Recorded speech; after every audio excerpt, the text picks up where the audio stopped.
Hello, so I'm on a little bit of a raw food kitchen tear on my videos now, but I like to share these because people are always asking me about these kinds of things.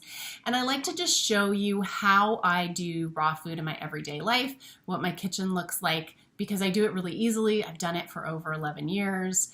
And these are some gadgets in my kitchen that make things much easier. I happen to love gadgets. I love going in that section of even like Ross or Home Goods. I will go and search for gadgets that are generally used for not raw food and think of ways that I can use them in my raw food prep. Partly because I just like gadgets, but they inspire me to do different things. So I'll show you some of my favorites here. A few of them are not particular to a raw food diet, so I'll just go through this really quickly. Some things that everyone has, for instance, spoons.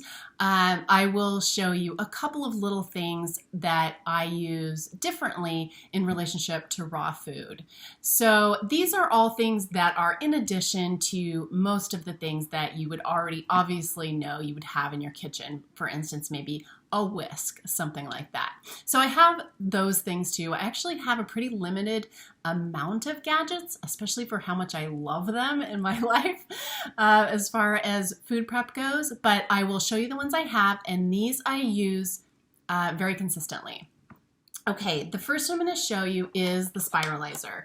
You may already know what this is. I remember the first time I used it, the instructions said, simply make the cut. And one of my girlfriends was over and she's like, simply make the cut. And I could not figure out how to simply freaking make the cut. But once you figure this out, and it is very simple, and I may just have been a little bit like out of it or something, because it is very simple to use. What you do is you put, for instance, I like to use cucumber, you can use zucchini, you can use a number of different squashes to make noodles. So you put the cucumber or zucchini in here and you simply roll this in and the noodles come out here. I like to use cucumber is my very favorite. It will have different blades that come with it. I tend to just keep this one on here and make these noodles when I make them. And this is a very handy gadget and very, very cheap too. I think this is under 25 bucks. So well worth it for you to make your raw pastas. Okay, another related one is this guy. So this is a mandolin slicer. This one is probably not the best one to get, honestly. It's nice to have one. And this I will use to make really thin slices of anything I want to. For instance, a radish or, possibly something else to make like a ravioli skin, something like that. So this, I do use this. If I were to get it again, I would get one with an adjustable height blade. And obviously this one is not. It kind of does a trick. I'm not all that picky anyway, but if I were to do it again, that's what I would do. So I will use that one sometimes. Another thing that I use and have done videos about this already is the nut milk bag. This is a really old one. It's really stained, but it works really well. I make nut milk in this, and sometimes we'll use it for other things as well. This one happens to be from rawsomecreations.com. And you can generally get them at any health food store as well. But this, to me, is a definite must if you are a raw fooder. To make nut milks, you can also use them to make cheeses. So this is just a very handy thing. I like to have several on hand. Okay, an obvious one I'm going to go through very quickly, a peeler. I use this quite often. Obviously you're going to need measuring spoons and cups, no surprise there. I really like to have colanders.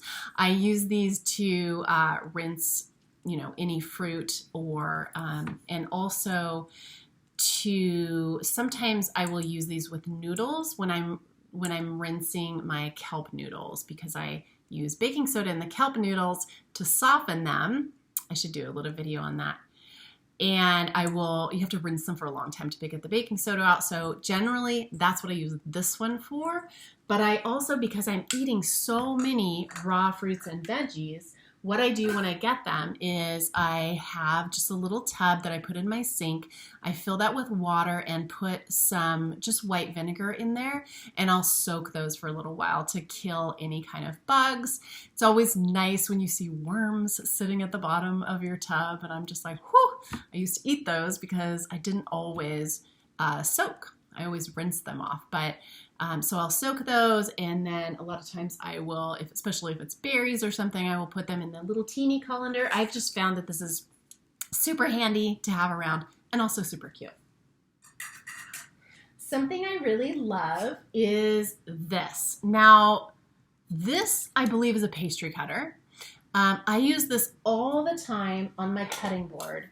Cutting boards are essential. I have quite a few cutting boards of different sizes. I have an article about cutting boards. Wood cutting boards are the best. Bamboo is really nice. Wood is self-healing. It's also anti-bugs, antibacterial, and viral. So, and you will not get pieces of plastic in your food if you're using a wood cutting board, like you will if you're using a non-wood or plastic cutting board. So that's another nice aspect. But I love to use this pastry cutter. I believe that's what this is. And when I'm chopping something up, say I'm chopping up onions and I need to put them in the Vitamix for a soup, just scoop, hold with my hand and dump them in, and I can get them all in at once. And it's just a really nice like hand extension. I use this all the time. So this is kind of a fun one that I sort of found an alternate use for a traditional tool. So I mentioned cutting boards. Knives are super important. I kind of have a thing for knives, and I'll give you a tip. You can go to restaurant supply stores and get really nice knives very cheaply. This is one of my favorites, and the handle is totally melted, but this is an amazing knife. This is my favorite knife. I've had it for over 10 years, and I did get it at a restaurant supply very cheaply. And I just sharpen it, which brings us to our next item, which is a knife sharpener. Isn't this one so cute? My friend Mary sent me this from Alaska, and I just love it. It has the sharpener right here. The worst sound ever. So a knife sharpener is essential. So having a variety of knives, I'm just going to do this like a crazy person. A variety of knives is really essential too, I think, if you're going to do a raw food diet. I have paring knives. I have weird little knives that came from some set somewhere that are good for a specific thing.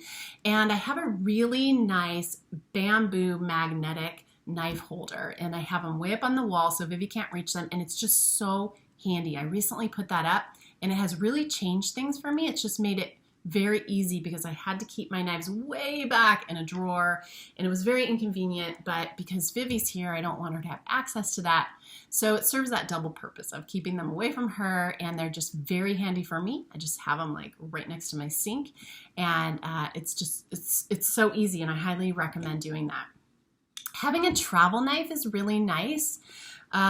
This one is Terre Chen. I don't know, I got it a billion years ago, probably on Amazon, but it has a cover to it. And if you're traveling at all, or even just, excuse me, in your car, and you need to stop for a snack and you get an avocado, like having something like this is awesome. Also having a bag to put it in, because you don't want to put it back in when it's dirty, or using wipes would be a nice solution to that. I just thought of that while you're traveling. But yeah, knives and cutting boards, super, super essential to any kitchen, right? But particularly a raw food kitchen. And I said in my book, and I always say, some people will tell you you can do a raw food diet with a knife and a cutting board. And I say, BS.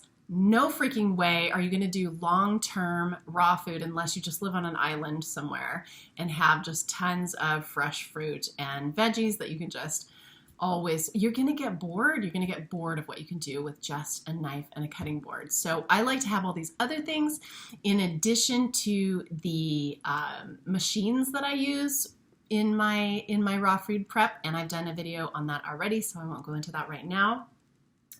But just having a variety of things, having a variety of these gadgets so you can prep food in different ways. A lot of the times you're going to be using similar ingredients, or you're going to be using, you're going to be switching out different like greens, for instance. But if you have different ways to prepare them, it feels like different foods. So I could use my mandolin slicer and make a zucchini noodle and do a lasagna, for instance, which is going to be very different than just eating slices of zucchini over and over again. So if you want to go long term, if you want to make the food interesting, if you enjoy food, I actually enjoy food prep for the most part. So if you enjoy this stuff and want to do long term, I highly suggest getting these things. You don't have to get them all at once. Most of them are also very cheap that I'm sharing with you today. But just having them on hand so you can make different kinds of foods whenever you would like to do so. Okay, so obviously here's a jar opener, no big. Everybody's got a jar opener, but I use that when I do use canned or jarred foods. I do not use canned foods.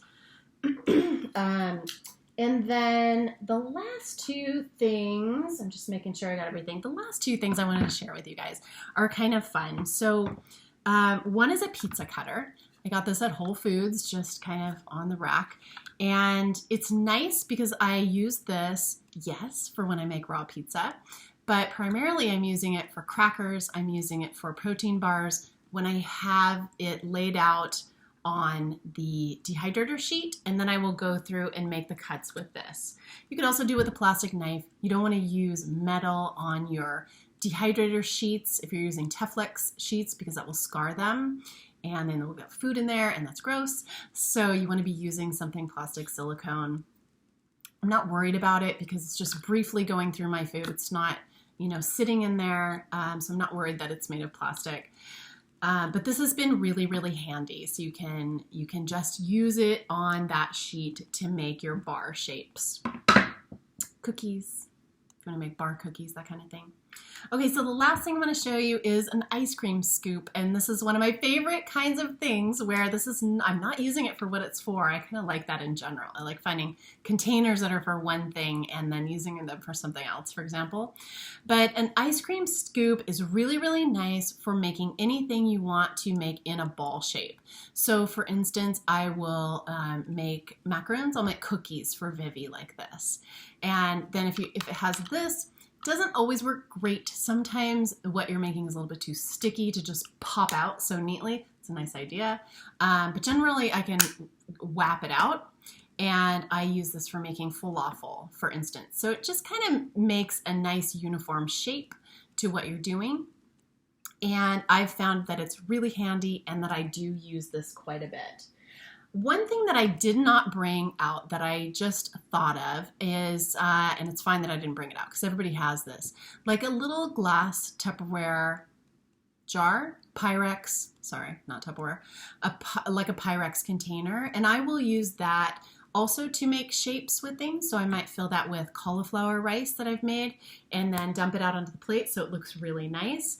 So just kind of a presentation tip, but it's fun to have your food look nice, and if it looks nice, you'll eat it, you'll eat more of it, and your kids will definitely eat more of it if it looks nice.